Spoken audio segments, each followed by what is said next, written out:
Hi, I'm Peter Reynolds, and welcome to Mother Nature Doesn't Give a Crap with Jeff Sheffrin. In today's episode, we're going to be looking back at a topic that we covered in one of our earliest episodes, climate tipping points, what they are, and more importantly, what are the consequences if they occur. We're also going to explore some environmental stories from around the world and close to home, including how artificial intelligence is helping in the fight against climate change. And joining me is someone whose intelligence is anything but artificial, and that's professional engineer and climate activist Jeff Sheffrin. Jeff, how are you doing? I'm doing well, Peter. I'm always amazed at how you find these little superlatives to introduce me with. So, I'm not sure I measure up to any of them, but nonetheless, thank you for that. So I know we want to talk about climate tipping points, but I know you had a couple of things to get off your chest to begin with. Well, if I may, people who watch these podcasts, and I'm now reaching out to, I don't have a good count on it, but I estimate we're reaching out to between 5,000 and 7,000 people. So, we've got a fair coverage that's emerged from this process. The problem I've got is, these things don't come for free. I have now overspent my budget on doing these podcasts, and we're on episode 10. I'd like to continue. So I'm pleading, asking, begging for either some corporate messaging, some sponsorship, some advertising that we're prepared to thread into the podcast. The bottom line is I'm holding my hand out and pleading for some revenue opportunities. So that's my plea to start the program off. So I'll get that out of the way. Well, But what I also wanted to talk about, go on. Sorry, I was just going to say that, it's one thing to create the kind of content, and we've been having some fantastic reaction from our audience out there, but it's all about getting that message out to as wide an audience as possible. And really to do that, you need partners, you need like-minded people who want to help educate the public on the climate crisis. And so absolutely, if there's anybody out there who sort of shares our vision, by all means get in touch.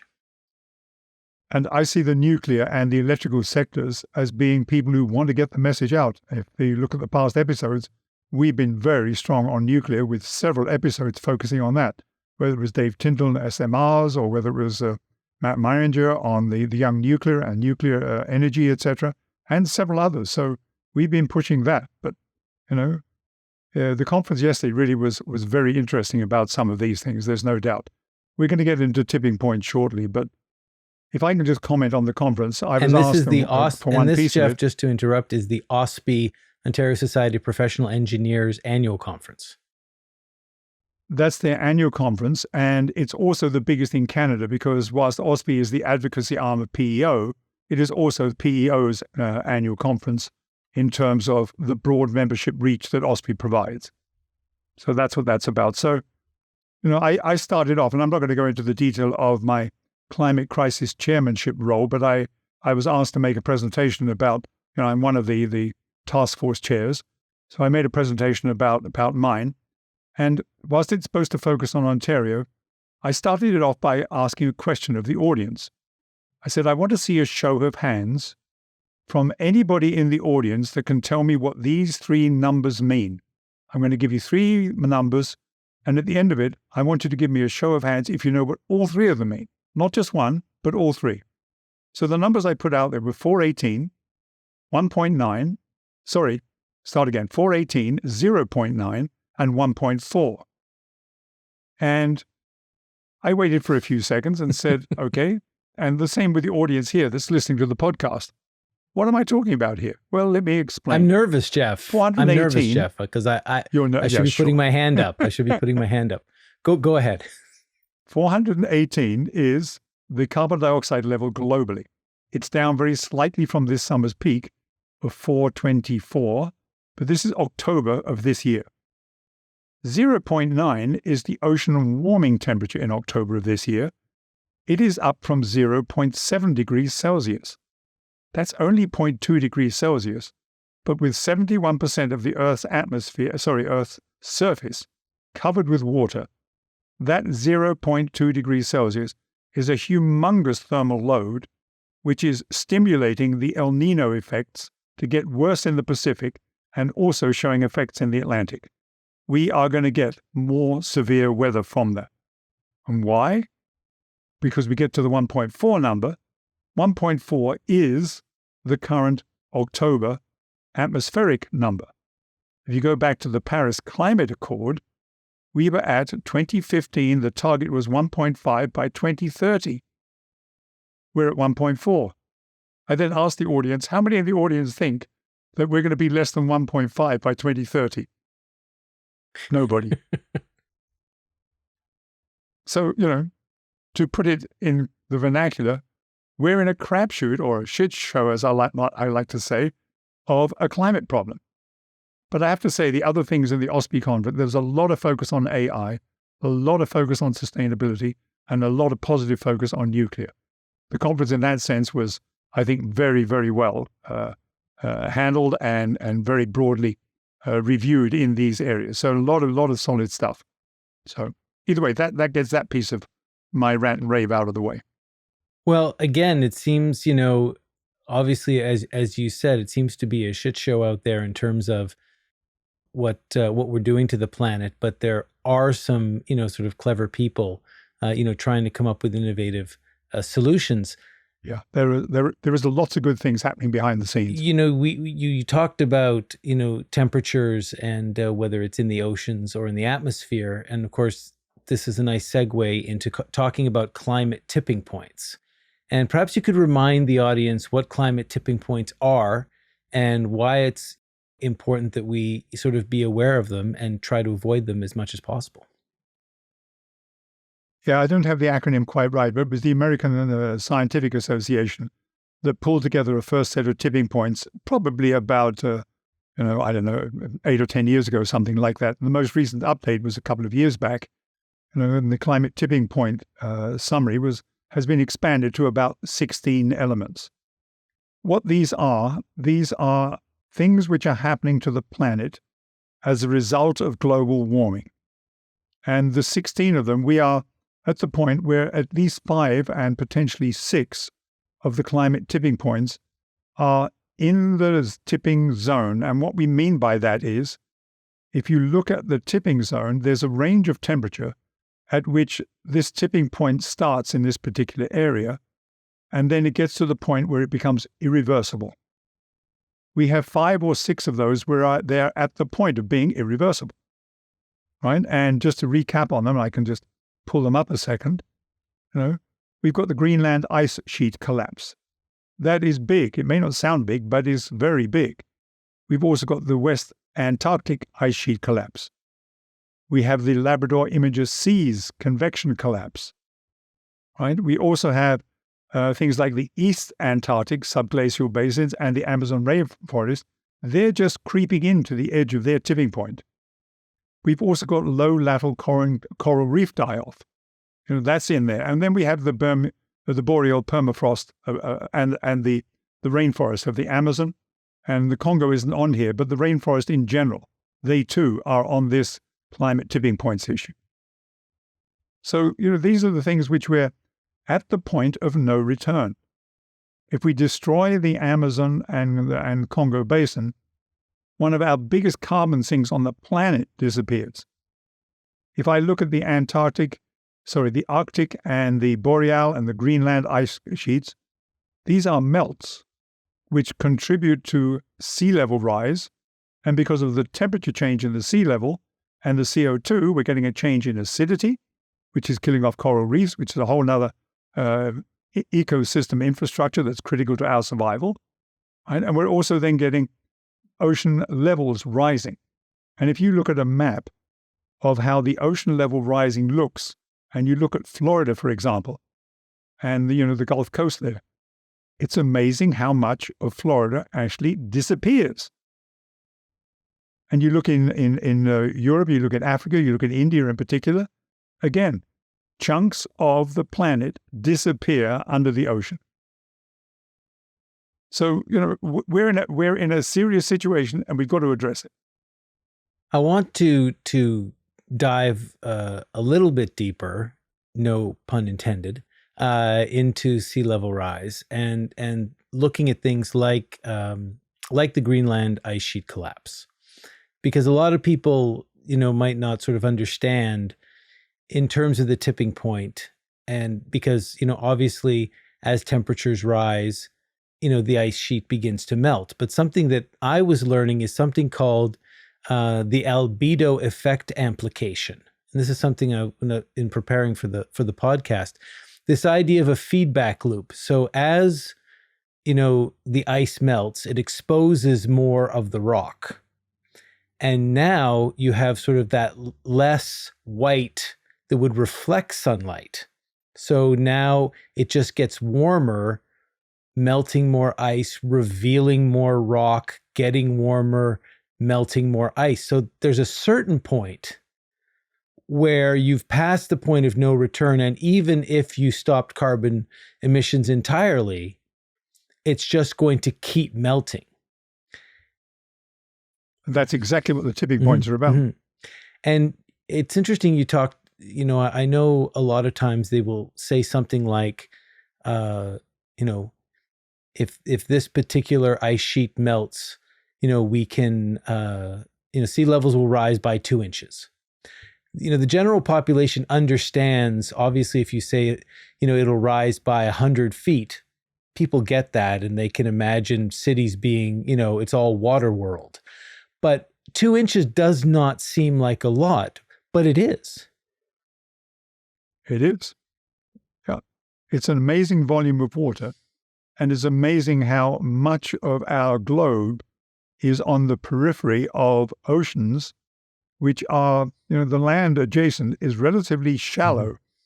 If you go down to New Orleans area, for example, they are going to be, they're already in big trouble. They're going to be in even more trouble with just a few inches.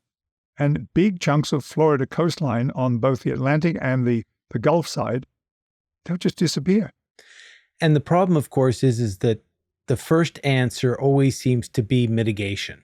Okay, we'll build larger break walls. We'll move things back. Without looking. But there's only so far you can move back.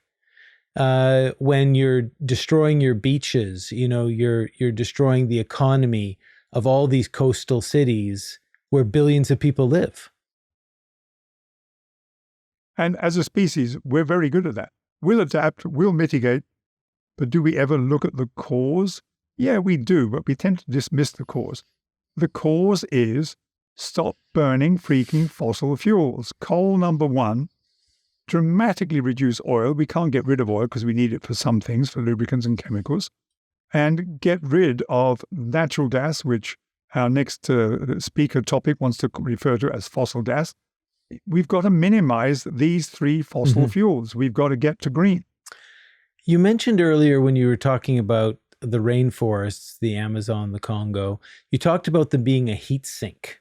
And if we lose them, we lose that heat sink. Can you explain that a bit more? Well, two things about it. As you know, photosynthesis is what drives plant growth. And what we get is the photosynthesis has the plants absorbing carbon dioxide and in return giving off oxygen. And if you look at what's going on in the Amazon rainforest, the more we deplete that, the more we lose of the ability to use the forest as a carbon sink and to replenish oxygen. But as we also lose it, we're losing the green covering, we're exposing more land, which then gives us more reflected heat back from the sun, which also exacerbates global warming. So, we're doing so many things, and we just don't seem to be able to get our minds collectively. A lot of people have their minds on the consequences, but do we collectively, globally have our minds on the consequences? No, not enough. Well, and we've talked about this previously, the idea that, you'll have, countries in Europe talking to countries, in South America and saying to Brazil, don't cut down your rainforests. We have to think about the climate. And they're looking back at Europe and saying, but you cut down all your forests, during your industrial revolution and as part of your economy. And this, of course, is something that at these, the latest COP event, where they talked about, the first world countries economically helping out third world countries so they don't have to rely on these things. Yeah, and that's critical. But, we talk about these aids and assistance and donations and so on, but we never seem to step up and put the money where our mouth is. We're always talking about it and coming to agreement on various things like that, but we never deliver. And the third world countries, the developing countries, they're quite right in saying, guys, if we can't do what needs to be done from natural resources, you're going to have to find some way of helping us, because how on earth is this going to change otherwise? It's interesting when we look at different impacts of climate change. And, we've talked about this idea of, it's very, you don't see a lot of climate deniers out there in our politicians. But what you'll see is, climate, it's not so bad-ers, it seems to be. That it's, we can't shut down the oil sands, because of the impact to the economy, that it's not going to have that much of an impact, on the environment. And that might be true in one case, but if everybody is using that argument, if whether it's China, and different countries, there's absolutely going to be sort of no solution to this. That's right. We'll be going nowhere. Yeah, and looking for ways to sort of educate the public. The great thing is that you are seeing it, and I know with my son, I am seeing it with young people, that they are starting to be more aware of the environment. They recognize sort of the long-term sort of impacts, and of course, they're the future generations who are going to be the politicians, who are going to be the business leaders. So I see a positive, sort of a positive idea of where the future is headed. Yeah, I would agree with that. Yeah. I mean, they're learning from the crises that we're in now. And as a result, I think we will get a whole lot more informed leadership. But unfortunately, we're a decade or two away from that happening. Meanwhile, the geopolitical world is in a mess in many ways, not just because of wars and other things, but, on this particular issue. I don't know too many global leaders that are really stepping up with climate crisis as the first item on their agenda. And until we get that very high on everybody's agenda, we're going to just struggle along. We're making progress, but it's too slow, too little, too late. Well, you talked about this idea of politicians, not stepping up to the plate, or stepping up to the plate when it feels safe. When it's an easy fix, and politically convenient. But fixing the climate crisis, there's no free lunch when it comes to it. It's going to be painful. Of course. We spent hundreds of trillions of dollars since the beginning of the Industrial Revolution to get us to where we are, right? You're not going to dismantle that overnight and say, well, we're going to magically make everything green and it'll come at no cost. It won't happen. And I've talked before about the starting budget is $80 trillion. Well, $80 trillion may not be enough. It's a whole lot more than we've ever spent on anything. It's 4 times as much as we spent on the COVID pandemic. But, there is no free lunch. Ultimately, we've got to find a way of paying for this. And my fear is it won't happen until Mother Nature has got so angry with us and she started wiping out hundreds of millions of people because of extreme weather events. Then, just then, we might, and I say might, start waking up that we've got to do something more serious. That's typical human beings. Just typical human beings, right, Jeff? We've been talking about stuff that's happening around the world, from Greenland to the Amazon to the Congo. Let's bring it a little closer to home. Let's talk about Ontario and Canada and Ontario and some of the recent things that have been happening here. Some good things, but some not so good things that have been happening. Well, let me talk about that. I mean, at the yesterday's conference, for example, the engineering conference in Toronto, one of the things that we discussed and touched on was the Ontario government's initiative from this summer saying, powering Ontario growth. That's an excellent item because it supported the Darlington retrofits. It just supported the SMRs, small modulars, that are in construction in Darling. It's expanded them by 3 more. It's given a mandate to Bruce for more large-scale nuclear. There's just a shopping list of stuff that's happened from that particular set. The discussions I heard yesterday at the conference talked about the sustainability and the expansion of the grid.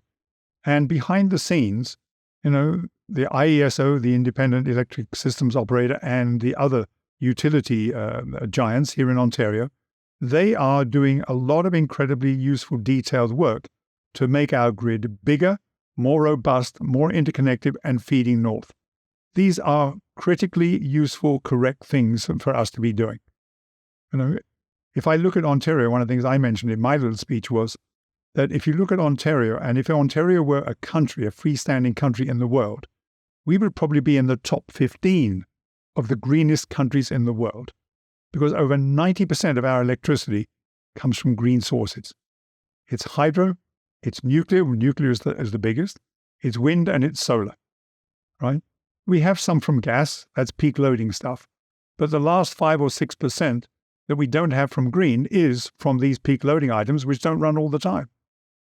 The other thing which is really good, and I only read it in this morning's paper, was that we've got Hydro-Quebec, who have now put together a 10-year plan of multi-billion-dollar investments in order to ramp up, make more substantial, and expand their generating capacities, hydro-generating capacities, and their distribution grid.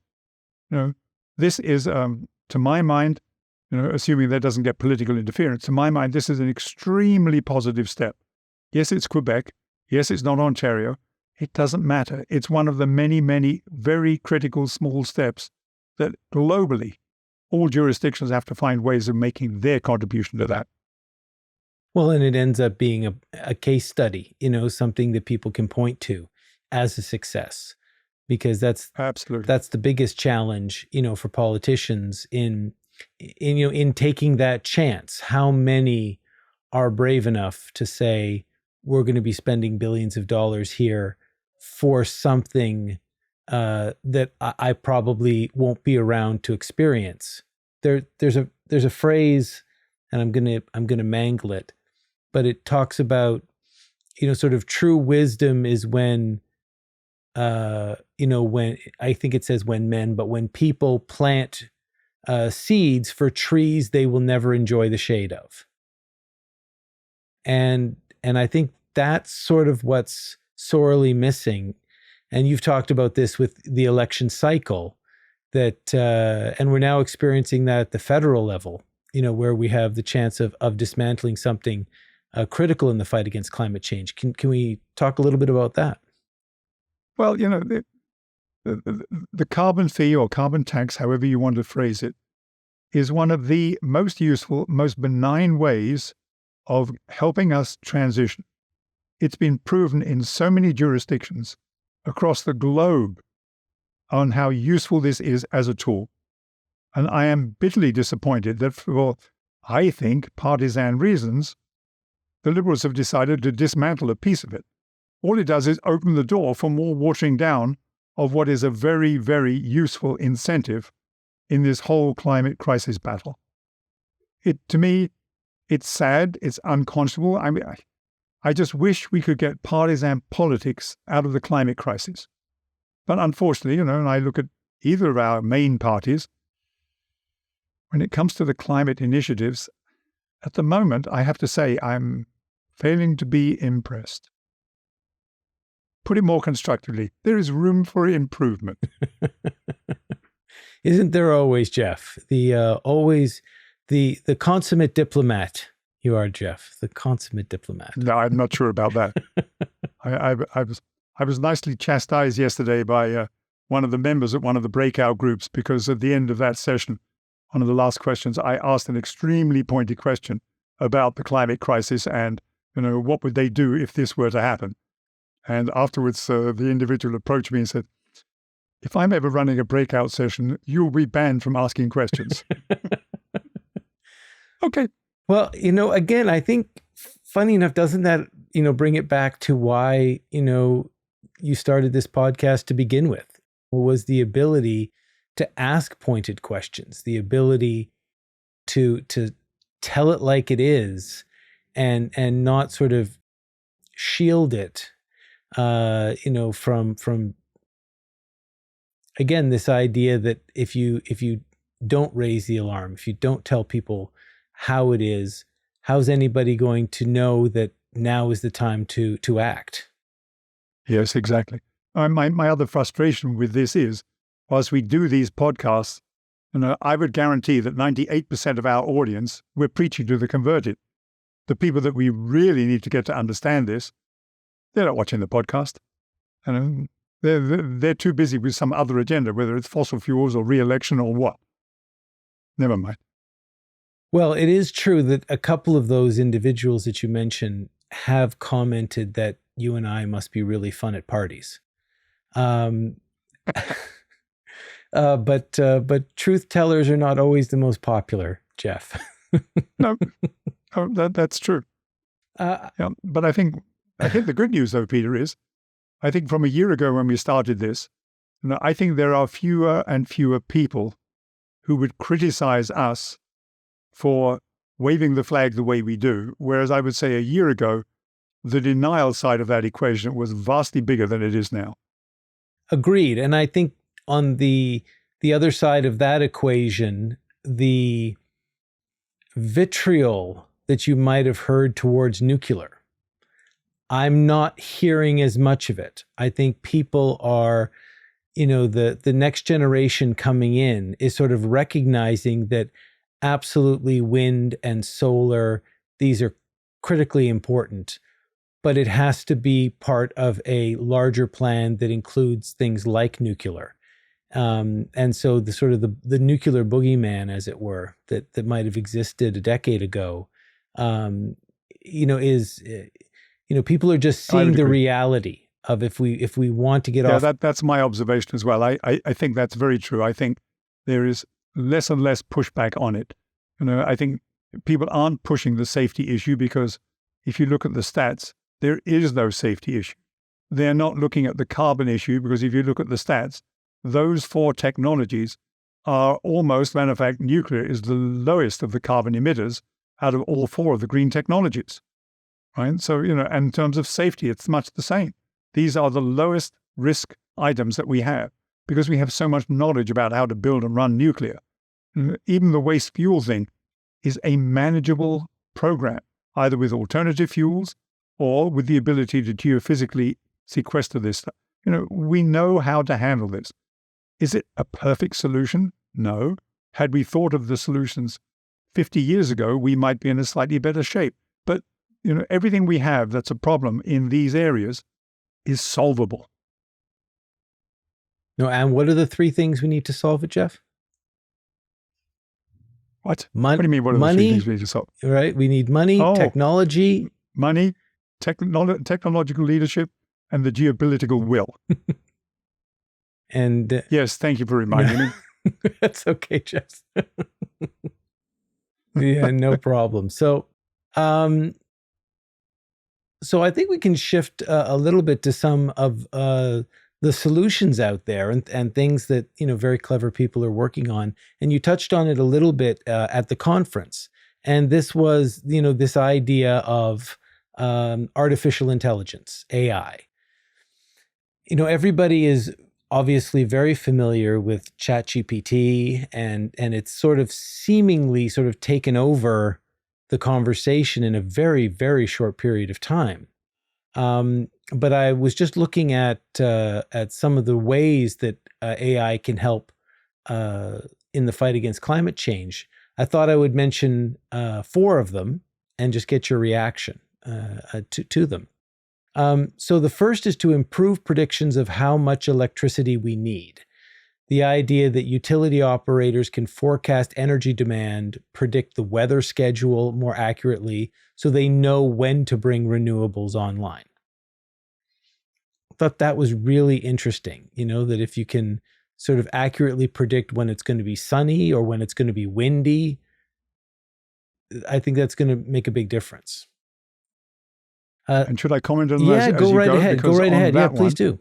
On that one, I attended one of the breakout sessions where the system operators and some of the, the electrical utility people were talking about what they're doing in this area. And they have an incredible amount of data, and they're using AI intelligently. And as far as they're not just throwing AI at it, they are giving AI parameters to search for stuff, and then they're verifying whether or not AI is actually pulled out of the vast global network of information those things that are pertinent, as opposed to those things that are misleading. Right? So those things are behind the scenes. And I have to say, when you get so much publicity on negative AI and legislation, et cetera, when you sit at a conference like that and you hear the people talking about and discussing how they're using AI in these parameters, that to me is very reassuring. There's some powerful capability that's emerging there.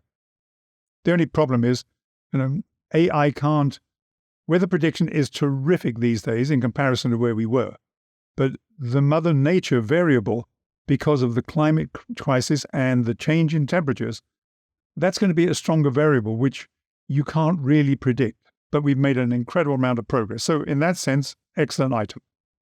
So the second one is optimizing supply chains and how freight is routed. So bundling together shipments, minimizing the total number of trips, and optimizing shipping routes to reduce carbon emissions. That's already been around. I mean, there's software for that sort of thing that's been around for decades. I used to be in the logistics side of business, and we had software like that years ago, which effectively said, if these are things you've got to deliver, then here's the optimum route in terms of traffic density, time, distance, and flow, right? I came across one just a couple of weeks ago, one of the vendors that was giving me some service here at the house. He's being sent all over the place. And I said, do you guys not use this software? He said, no, we don't.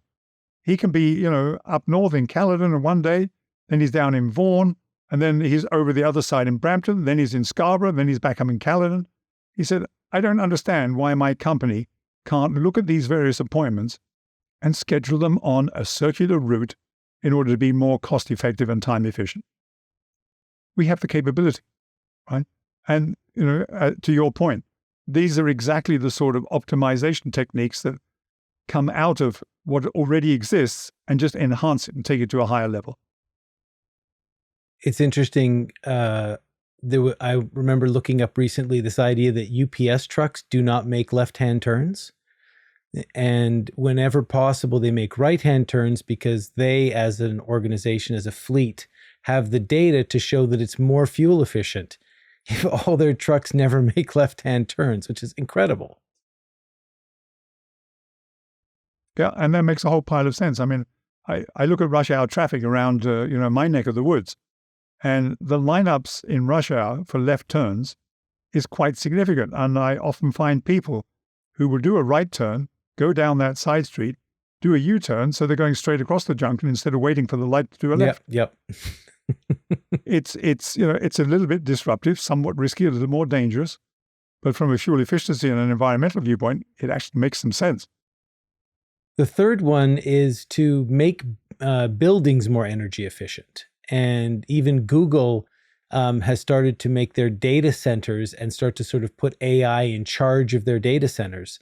And this idea of dramatically reducing a building's energy consumption by taking things like weather forecasts, building occupancy to adjust the heating, cooling, ventilation, and lighting needs. So I think that definitely is the future.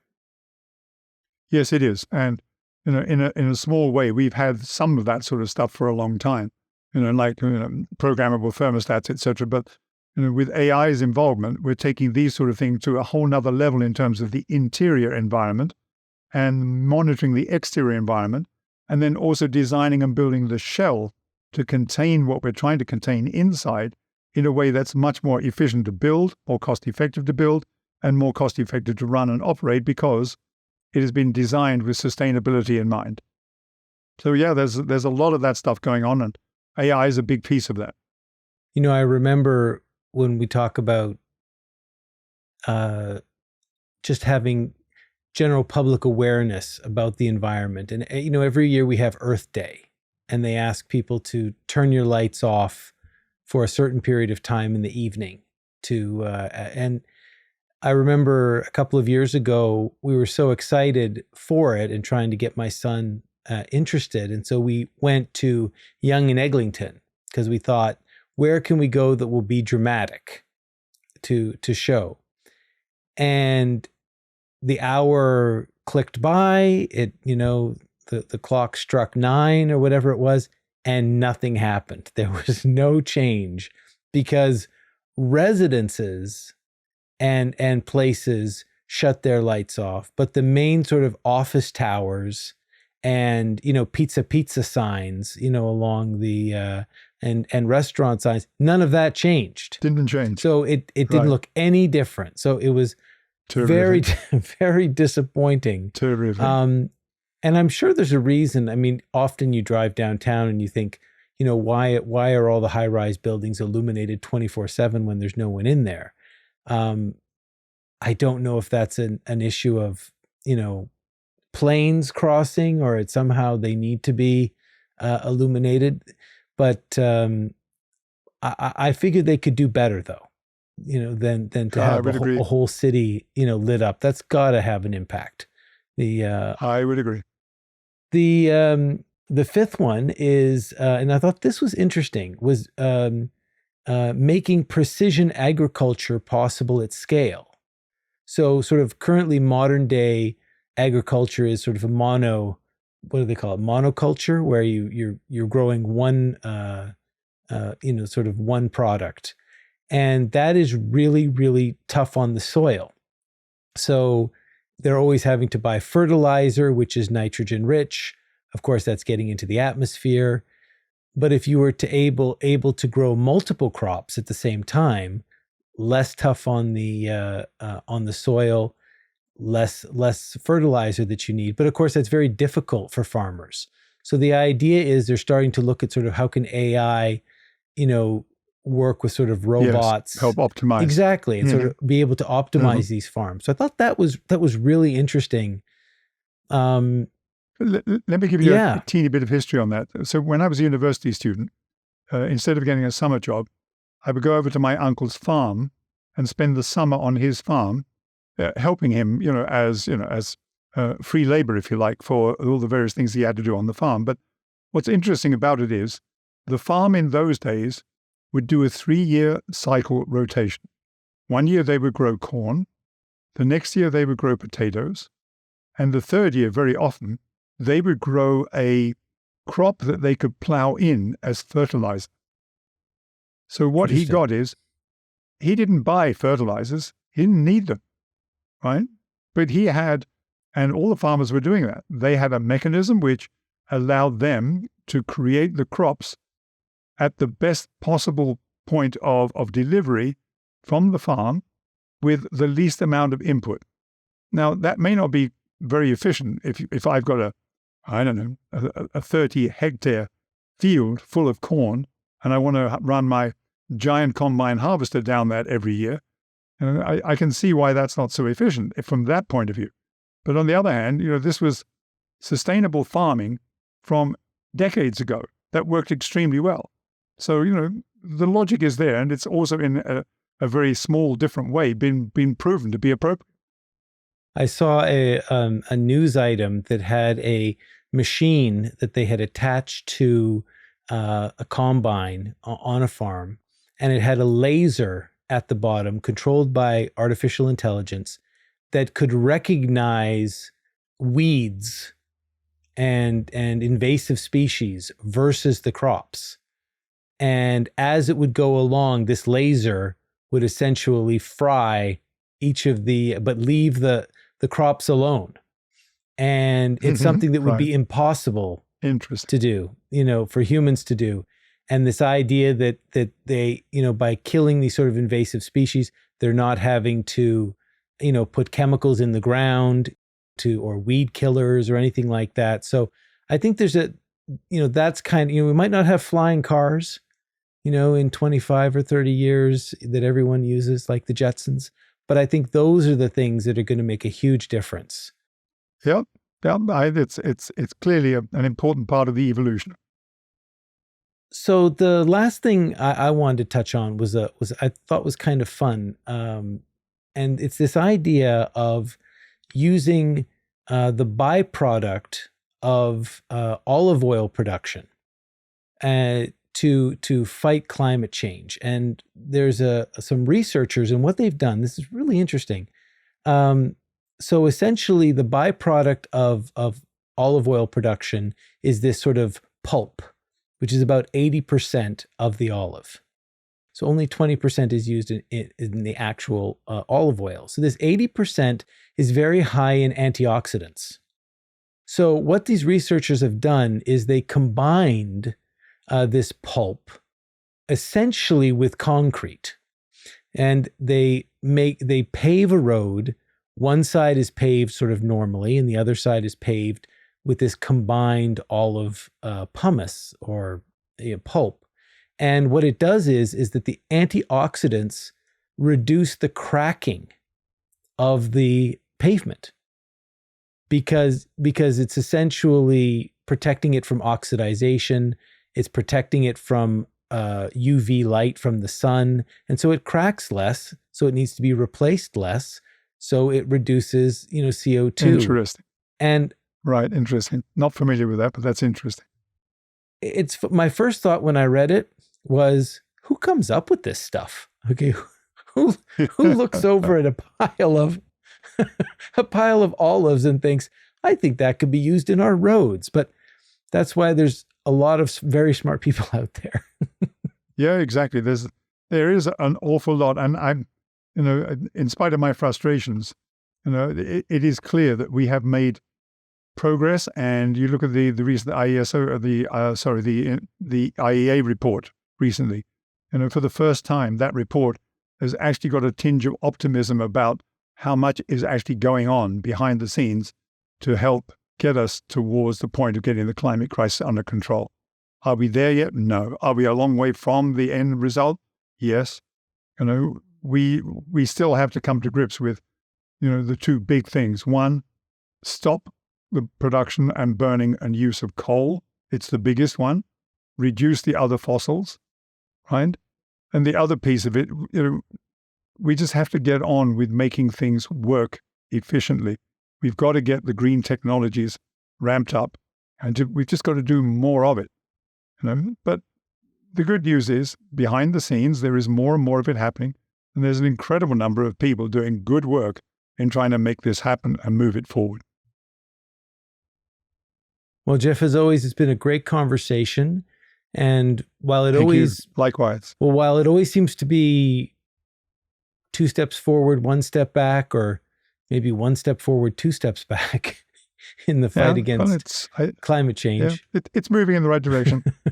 Slowly. But at least there are people out there that are, some very smart people out there that are trying to come up with some innovative solutions. Any final thoughts? I'm not sure I have a final thought. I mean, it's one of my earlier phrases is, there's an awful lot of people out there who are spectators and not too many people that are movers and shakers. But my recommendation is get out, get involved, become a contributor to make the solutions that we need to make progress. And engineers really have the tools to help make, to be movers. And as we've said in earlier podcasts, right at the beginning, I've said this a few times, we are where we are today because everything that hasn't been produced naturally from Mother Nature has come from some engineering input of one sort or another. We are the educated part of the population, along with scientists and many others, that can make the difference and move us in the right direction. We just need geopolitical will, and we need to make sure we have access to money. We have the technology. We need to get on with it. Jeff, thanks again for your time and expertise. Thank you for your moderating and hosting purposes. I mean, whatever. Thanks, Peter. And thank you, of course, to our audience. And whether you're listening to us on your favorite podcast app, watching us on YouTube, or swiping through clips on TikTok, we really appreciate your support. So please be sure to continue leaving comments. And although we might not agree on everything or anything sometimes, spirited debate is what we need to keep these issues alive. And I think, and Jeff, I think you'd agree that CO2 is the primary villain in this environmental crisis, but apathy is a close second. Yes, exactly. Yeah, it's CO2, it's methane, nitrous oxide, etc. It's what we generate. But you're right. There is a lot of denial. Well, I don't know. Those things are improving, but apathy is perhaps not a bad word, because if Mother Nature doesn't beat you over the head personally and impact you in some serious way, you tend to say, it's not quite my problem. Well, for Jeff Schefren, I'm your host, Peter Reynolds. You've been listening to Mother Nature Doesn't Give a Crap, and we'll see you next time. Thank you.